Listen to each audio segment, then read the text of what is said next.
Rev3 Games interview is brought to you by Audible. I'm happy to be joined by Dan Greenwald, obviously Forza, and I just finished playing it. Okay, so much was made about the Drivatar term. I think there was some suspicion if it was just sort of a marketing term. Having played this, I really did see something different. Let's just start with that. It's taking other people's skills from the cloud and putting it into the AI of the cars that you're driving against? Yeah, so unfortunately, gamers have been besieged with a lot of talk of revolution and this and that. And so I don't want to use the term. What I'll say is, we've explained it several times and I'll explain it again, but the proof is in the pudding. When you race the game, you will see the AI do things that you've only seen humans do in the past. And as you turn the difficulty up, you will see the profile of the driver become like professionals, where they'll cut little corners, and it's incredible the precision they'll apply.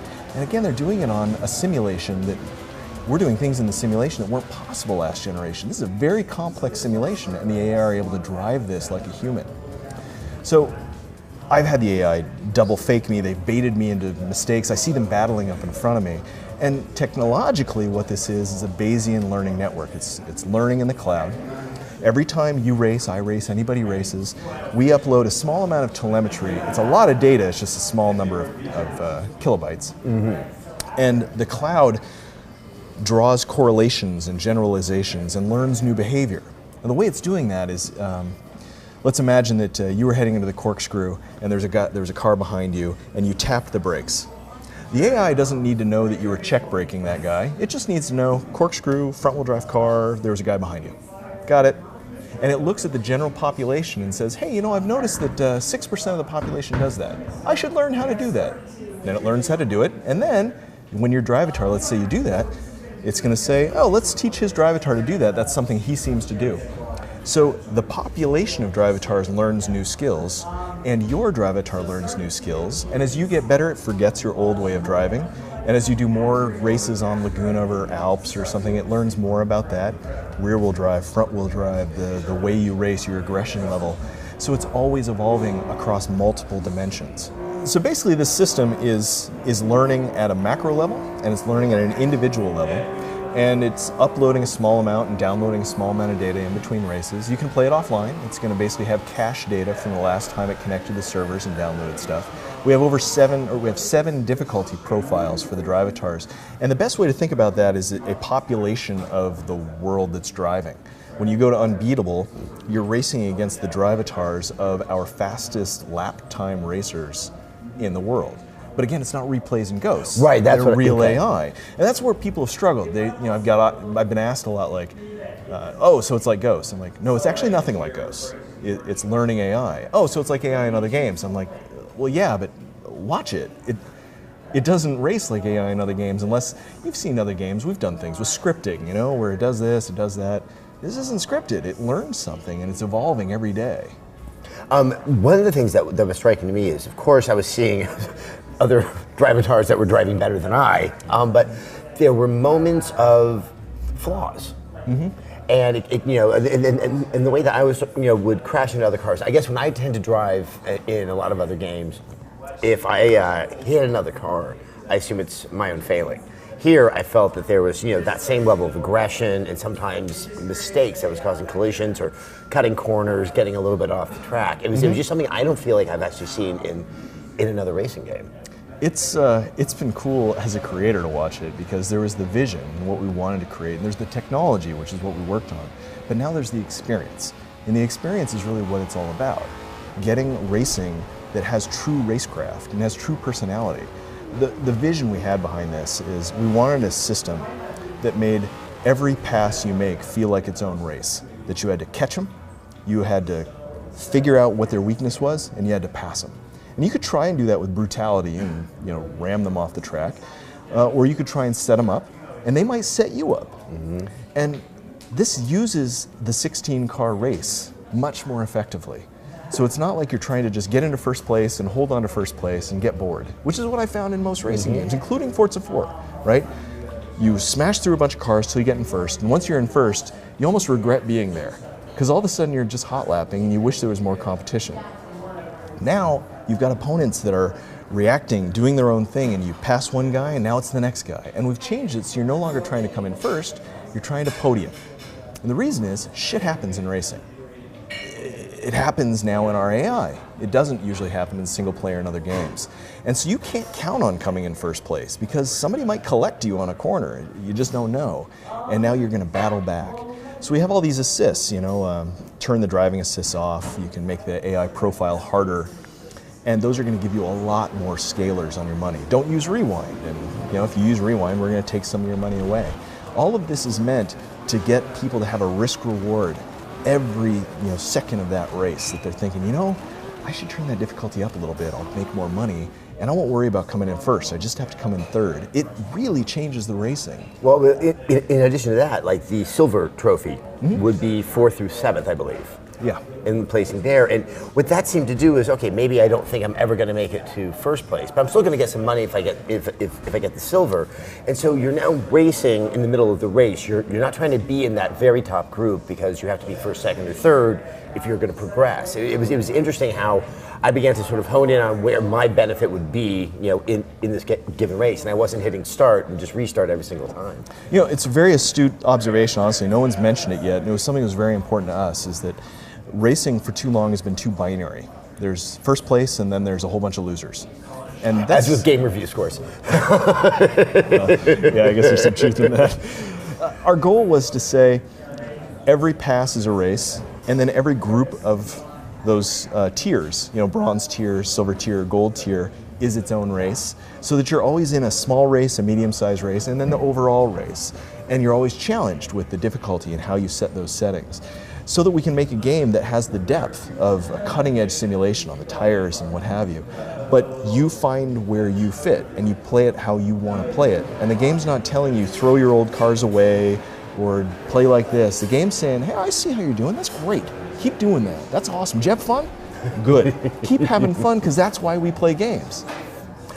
So how do you sort of keep the player engaged? I mean, I've always tried to figure out, you guys are so good with like, hey, I want to do one more race, but there is that sense, I'll earn enough money, I'll get a new car. How is it set up that you're getting that kind of core satisfaction out of a racing game, which is a new automobile? There are big changes in this game, but they're not big in each step. Each change is small, but they add up to a big difference in the experience. We no longer gift cars at player levels, for example, which sounds like a small change. But it's a big change in that most people would use their gift cards and would then not use their money. They wouldn't buy cars necessarily, especially if they don't really know cars, so they don't have that driving passion to go get a car. So we removed gifting cars, and we now gift more money. And then when you start a race, a series, so you're starting a career basically, the Top Gear guys come in, all three of the presenters, and they tell you something funny about the cars and kind of get you in the mood, and then we present you with the cars that work for that event. And you buy the car at that point, which makes just more logical sense. Not that we gift you a car and then you go find something to do with it, but instead you go to the area you want to play in and you buy the car then. Well, at that moment, we auto-upgrade the car to be at the top of its class so it's competitive with all the other cars in that group. But if you don't want to do that, you can go upgrade it yourself. We've got the incredibly deep upgrade area. You can tune it, change the tire pressure, suspension, all of that. All of this is meant to be, if you're not a real depth sim player, hit A, and it's a very logical progression where you're getting exposed to cars and humor with Top Gear. But if you are a more deep player, you just jump off the path for a second, you go upgrade yourself, you go save up the money you wanted for this Ferrari or that old Ford RS200 or whichever car you're really into, and you can play it either way. So one thing I did also notice, it looks like that if you're short on time, but you're high on desire, that you'll be able to do some microtransactions, or maybe not microtransactions, to kind of buy yourself some credit so you can kind of jump ahead and buy another car. That kind of stuff has always been taken kind of with some apprehension, I think, by some of the core gaming community. Is this something that you thought about for a while, and how have you implemented it that it feels like it's not throwing the game out of balance? Yeah, it's a great question. Honestly, we're not a freemium game. We're a premium game, and so you're getting 200 cars, and our economy gives you a lot of money, and you turn up those scalers, and you can really earn money fast if you're a skilled player. And if you're not a skilled player, you still earn money really well. What we found in Forza 4 and in Horizon was the tokens were there because we serve such a diverse group of people. We have guys that are simulation gamers that they couldn't be bothered with our whole economy, unlocking, whatever. They know what they wanted. They know they want to get in on Spa with a Grand Prix car, and that's what they want to do. And so the tokens are there to say, look, if that's what you want to do it. But the game is not ever limiting you. We give you a lot of money, and again, just turn up the difficulty, you'll earn even more. So we don't see it as a microtransaction thing. We see it as a true accelerator, not there's a wall in your way, but rather, oh, you want to jump somewhere, basically jump to another world? That's your choice. Go ahead and do it. And then also, we actually start you off with 100 tokens. So even from the beginning, we actually just give them to you. What is the appeal of cars? I mean, I was thinking, like, you've called it car porn since I saw you demo the very first Forza for me, and there's something very accurate about that. But I was thinking when I was playing it that, I don't think you could pull that off with planes. I don't think you could even pull that off with guns in obviously many of the shooters out there. But there is this innate allure and fantasy of a real world object that you guys, and obviously other racing titles as well, seem to tap into. And I was curious your thoughts as to what is it about this one object in life that has such allure. Obviously it's pure conjecture, so take it for what it is, right? What's interesting to me is that cars are a big purchase for most people, all people, frankly. It's a big purchase, and they speak about who you are, even when you're saying it doesn't. It does. Usually people are choosing a car that either says I don't care. It's like clothes, right? Yeah. I deliberately am saying I don't care about how I look. Yes. But you're deliberately doing it. You're making a statement nonetheless. Or you're deliberately saying that you've got a lot of money, or you like fast things, or you like slow things, or quirky things, or whatever. So it's a bit of a fashion side to cars. Very expensive fashion. It's not it's not a pair of $25 jeans.